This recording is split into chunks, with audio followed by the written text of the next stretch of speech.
दोस्तों इससे पहले एक वीडियो मैं आपको दे चुका हूँ जिसमें हमने आज के मार्केट के ऊपर डिस्कशन किया है। साथ में मार्केट क्या अब एक डिप दिखा सकता है क्या, उसकी कितनी पॉसिबिलिटीज़ हैं, कहाँ तक गिर सकता है, सपोर्ट कहाँ पे है। साथ में कुछ कंपनीज है जिनके स्टॉक्स में काफ़ी बड़े रिवर्सल्स और ब्रेकआउट्स हुए हैं। Q4 के रिजल्ट के ऊपर भी बातचीत की है, तो इन अपडेट्स के लिए आप इस वीडियो को देख सकते हैं।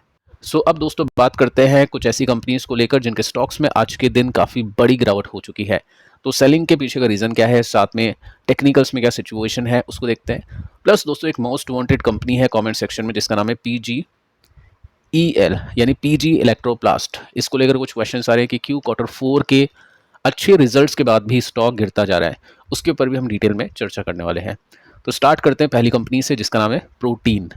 अब देखिए आज के दिन प्रोटीन निकल गया, 20% के साथ में स्टॉक क्रैश हो गया और लोअर सर्किट में है, यानी बेचने वाले अभी भी रुके नहीं है, हो सकता है इसको कल भी बेचें। तो क्या हो गया, इतनी बड़ी कैसी प्रॉब्लम आ गई कंपनी में, कितनी बड़ी प्रॉब्लम है उसको देखते हैं। देखिए दोस्तों प्रॉब्लम ये है कि कंपनी का स्टॉक गिर चुका है 20% क्योंकि कंपनी सिलेक्ट नहीं हुई है पैन 2.0 प्रोजेक्ट में, जो कि इनकम टैक्स डिपार्टमेंट का है। अब बाजार को ऐसा लग रहा था कि कंपनी सिलेक्ट हो जाएगी। देखो प्रोसीजर होते हैं, चरण होते हैं, इनके पॉइंट्स होते हैं। पहला चरण हो गया, दूसरा चरण हो गया। तो पहले में कंपनी सिलेक्ट हुई थी, उसके बाद में कंपनी सिलेक्ट नहीं हो पाई। तो इन्वेस्टर्स की एक्सपेक्टेशन थी कंपनी सिलेक्ट होती तो कंपनी के पास में सरकार का जो आईटी का काम है, इनकम टैक्स का काम है, वो मिलता, बट मिला नहीं। तो नहीं मिला तो इन्वेस्टर्स की जो उम्मीदें थी वो टूट गई और उसी वजह से स्टॉक का प्राइस भी टूट गया। देखिए कंपनी क्या करती है, सबसे पहले आप इसका नेम देखिए, NSDL e governance infrastructure. NSDL only नहीं है, स्टॉक मार्केट वाली कंपनी है, नहीं है। काफ़ी लोग ये सोचते हैं कि NSDL ऑलरेडी लिस्टेड है, वो ये नहीं है, ठीक है। सरकार के काम करती है कंपनी, जो भी ऑनलाइन काम होते हैं उस तरह के। वैल्यूएशन 50 का पी है, ठीक है। अब जो काम मिलना था उसकी खुशी में इसको अच्छी वैल्यूएशन दी थी, बट वो खुशी तो अब आई नहीं। तो स्टॉक अभी नीचे जा चुका है। साथ में आप देखोगे ना तो यहाँ पे भी कुछ खास नहीं है। 90 करोड़ का प्रॉफिट था, 144, फिर वापस से घट के 90 आ चुका है। और होल्डिंग्स देखिए तो थोड़ी सी आंखें आपकी खुल जाएगी, क्योंकि यहाँ पे एफआईज का स्टेक है 10%, डीआईज का स्टेक है 27, जनता ही प्रमोटर है, मतलब प्रमोटर है ही नहीं इसके अंदर, 61% का स्टेक है। तो ऐसी जो भी कंपनीज होती है ट्रेडर के रडार पे होती है, इन्वेस्टर्स के नहीं होती है, क्योंकि नहीं होता है यहाँ पे कुछ खास क्लैरिटी नहीं आती इन्वेस्टर्स को। तो यहाँ पे देखिए मेजर जो सपोर्ट था इसका वो टूटा है, सर्किट के साथ में टूटा है। वॉल्यूम क्यों नहीं है इतने, क्योंकि सर्किट नहीं होता तो बहुत लोग बेचते, ज़्यादा ट्रेड बनते, वॉल्यूम्स अच्छे आते। बाकी नेगेटिव है, न्यूज़ खराब है। देखते हैं आगे चल के कितनी गिरावट होती है, कहाँ पे संभलने की स्टॉक कोशिश करता है।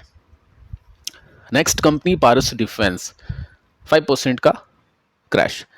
क्यों स्टॉक गिर गया एकदम से, सेलिंग कैसे आ गई, क्योंकि इतने दिनों से तो अच्छा कर रहे थे ये सभी स्टॉक, डिफेंस कंपनीज के स्टॉक, एकदम से क्यों गिर गए। देखिए दोस्तों यहाँ पे डिफेंस कंपनीज को लेकर भी डिस्कशन करते हैं, मतलब ये जो कंपनी है स्टॉक इसका तो है ही, साथ में डिफेंस सेक्टर के ऊपर भी बातचीत करते हैं। जब भी कोई बड़ी तेजी होती है तो उसके बाद में प्रॉफिट बुकिंग भी होती है, कॉमन सेंस वाली बात है, ठीक है।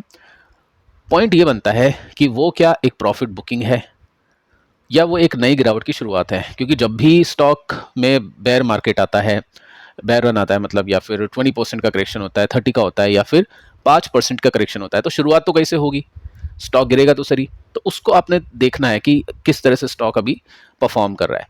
अब देखिए होता क्या है कि यहाँ पे भी स्टॉक में एक ब्रेकआउट आया था, ठीक है। अब वो ब्रेकआउट बचा नहीं, अपने सपोर्ट को जो कि रेसिस्टेंस था इसको तोड़ दिया, तो बड़ी गिरावट यहाँ पे हो गई। तो ये टेक्निकल्स ने इंडिकेशन दिया था, इशारा किया था कि ऐसा कुछ हो सकता है।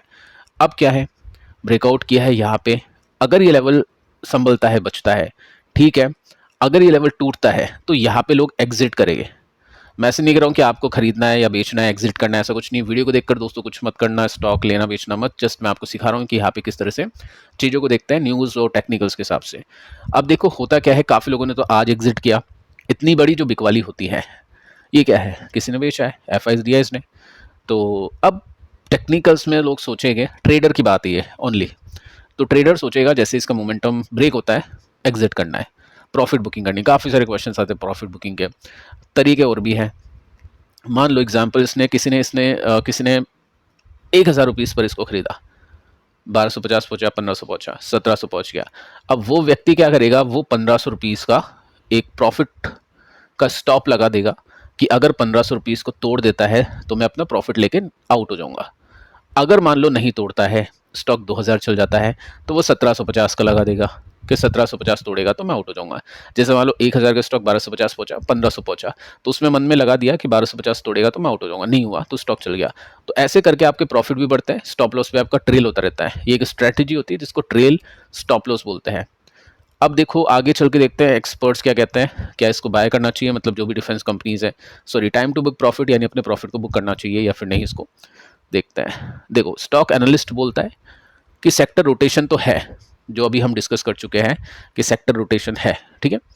साथ में ट्रेडर को सजेशन ये है, क्योंकि मोमेंटम स्टॉक बन चुके हैं डिफेंस का भी, जो भी सेक्टर है वो डिफेंस का जो सेक्टर है वो मोमेंटम सेक्टर बन चुका है, स्टॉक्स डिफेंसिव नहीं है, मोमेंटम स्टॉक्स है। तो ऐसे में क्या होता है, ट्रेडर को क्लियर एग्जिट स्ट्रैटेजी होनी चाहिए अगर वो मोमेंटम को प्ले करता है। देखो अगर कोई इन्वेस्टर है, इन्वेस्ट कर रहा है 5 to 10 ईयर्स के लिए डिफेंस की जो स्टोरी है उसको ग्रोथ के लिए, उसको ठीक है वो होल्ड करेगा। लेकिन कोई ट्रेडर है उसके पास में क्लियर एग्जिट स्ट्रैटेजी होनी चाहिए, जो मैं आपको बता चुका हूँ। बाकी दोस्तों लॉन्ग टर्म इन्वेस्टर ये देखेगा कि डीएसी ने अप्रूव कर दिया है ऑर्डर वर्थ 8 लाख करोड़ का फाइनेंशियल ईयर 22 से लेकर 25, तो अभी टाइम है बाकी। ये पिछले 3 साल से 3 गुना ज़्यादा नंबर है, यानी अच्छे ऑर्डर्स है।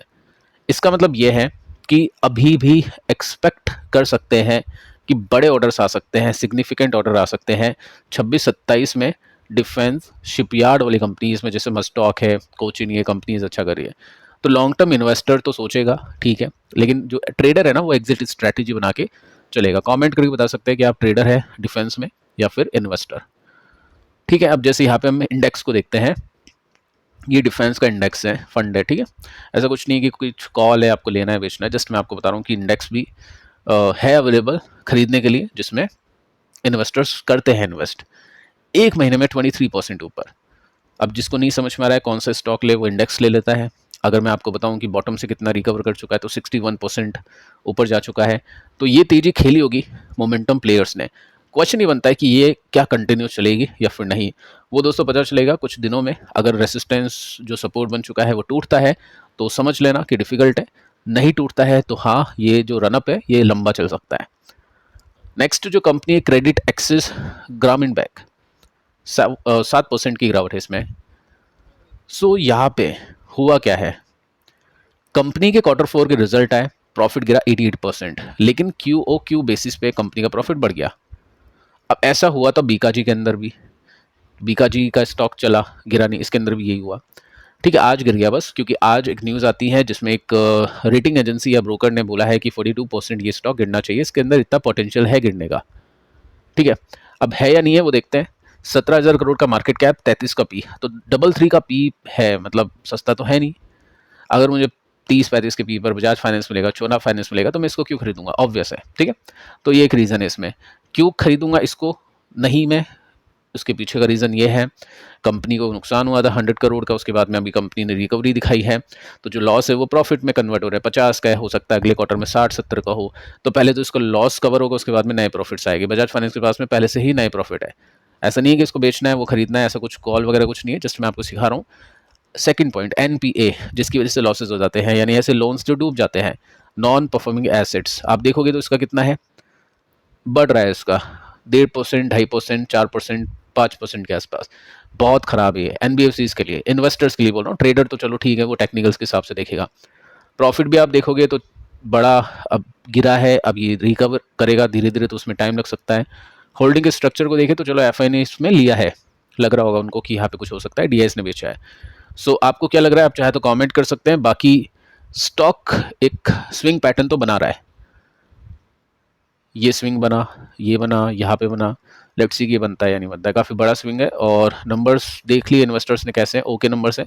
सो लेट्स सी कि आगे क्या होता है इसमें। नेक्स्ट कंपनी PGEL, जिसके लिए काफ़ी सारे क्वेश्चन आ रहे हैं कि ये सर क्रैश क्यों हो गया।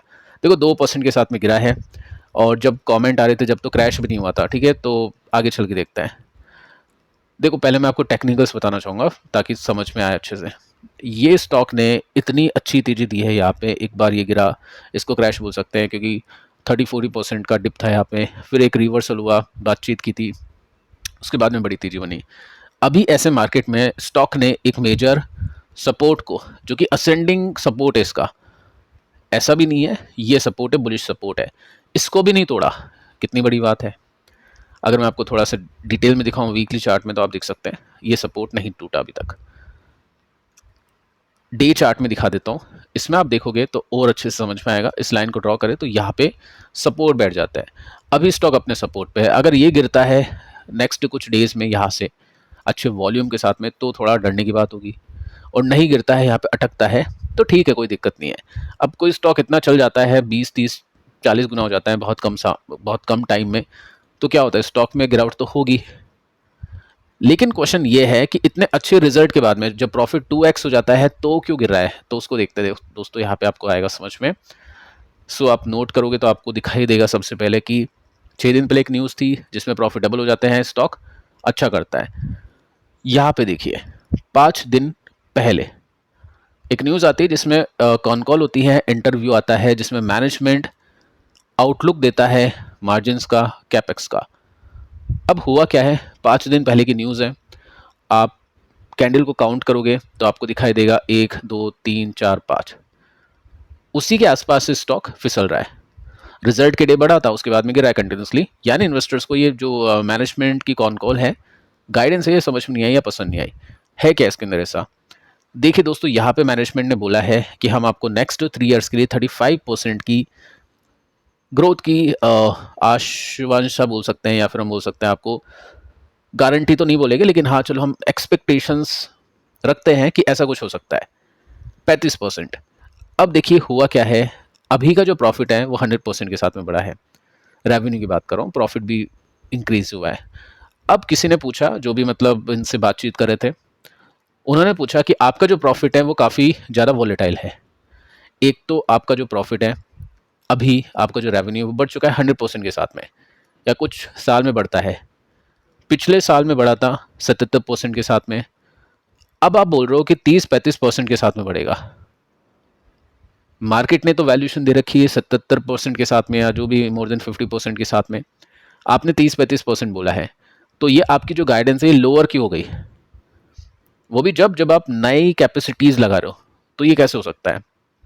अब देखिए इसके आंसर में उन्होंने बोला है कि हम जो भी गाइडेंस देते हैं वो अभी की विजिबिलिटी के हिसाब से देते हैं। देखो बहुत सही बात है, उनको नहीं पता है कि अगले कल के दिन क्या होगा, कौन सी नए रूल्स रेगुलेशंस आ जाएंगे या कौन सी टेक्नोलॉजी में चेंजेस हो जाएगी, उनको नहीं पता है, और जो उनकी ऑर्डर बुक है उसके हिसाब से देते हैं। इन्होंने ऐसा बोला कि आपने देख रखा है कि हमने पहले भी गाइडेंस को चेंज किया था, अपवर्ड किया था, यानी 35% इन्होंने दिया होगा, एग्जाम्पल लेके चलते हैं तो 45-50 कर दिया।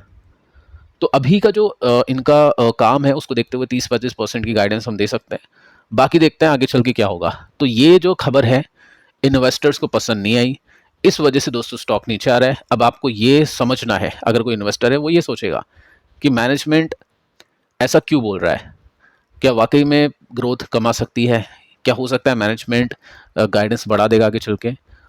अब इसके लिए इन्वेस्टर ये देखेगा कि इनकी कैपेसिटी एक्सपेंशन चल रहा है क्या, तो वो तो चल रहा है, तो हो सकता है आगे गाइडेंस बढ़ा दे। देखो ऐसा कुछ नहीं है, आपको खरीदना बेचना है या मुझे ऐसा लग रहा है गाइडेंस बढ़ जाएगी, ये एक न्यूज़ है इसके अंदर, इस वजह से स्टॉक इस तरह से रिएक्ट कर रहा है। सबसे सिंपल फंडा है, टेक्निकल्स वो देख लेना, सपोर्ट टूटता है अच्छे वॉल्यूम के साथ में या नहीं। अब स्टॉक अपने मेजर सपोर्ट के आसपास है, लेट्स सी कि क्या होता है, कुछ बड़े मूव आते हैं तो मैं आपको सूचना दे दूंगा। बाकी इस वीडियो को आप देख लेना, इसके अंदर भी काफ़ी इंपॉर्टेंट इन्फॉर्मेशन हमने डिस्कस की। मिलते हैं नेक्स्ट वीडियो में, तब तक के लिए बाय बाय।